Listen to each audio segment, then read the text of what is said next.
We now turn to CBS News to get the latest on how fanaticism in the Middle East has been costing lives and treasure.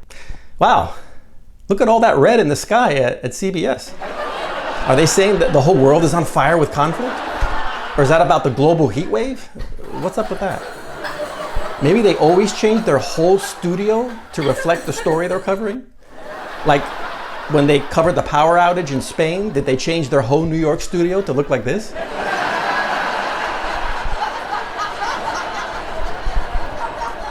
And why is the anchor dressed in red like the background? Except for her face, she blends right into the burning story. Does she also have to change her attire to match the news story? Like when she reported on the prison break in Louisiana, did she have to dress like a prison inmate?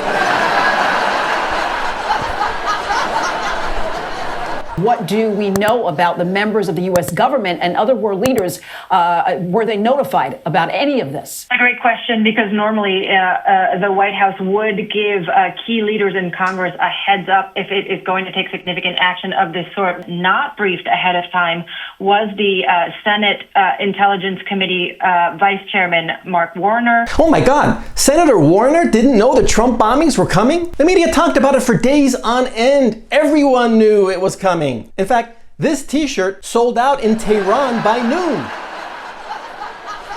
And here's AOC's fiery post on X about the US bombings. The president's disastrous decision to bomb Iran without authorization is a grave violation of the Constitution and congressional war powers.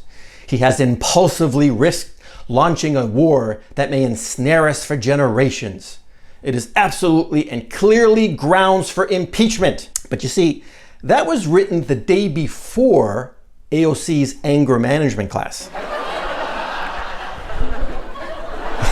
See, this is the revision that she posted after that class.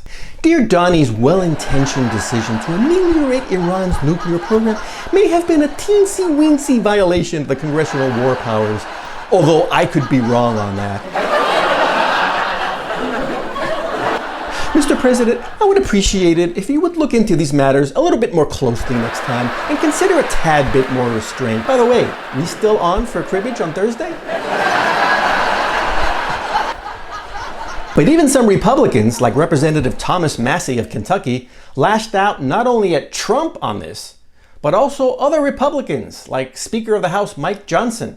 I'm not a fan of the speaker, but I will tell you this. I think he's the speaker as long as Trump wants him to be the speaker.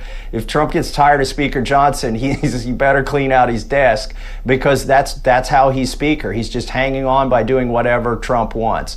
I resent the notion that I do whatever Trump wants, said Speaker Johnson while handing Trump his 7-iron at the golf course.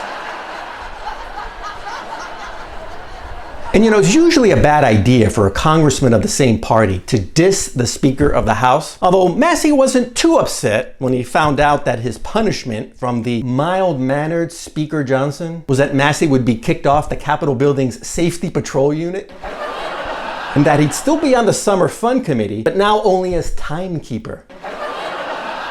So we're back where we started. Beware of fanaticism.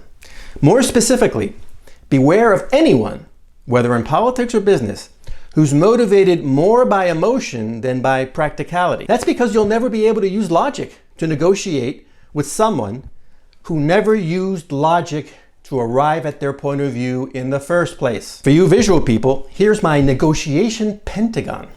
First, recognize that you don't agree.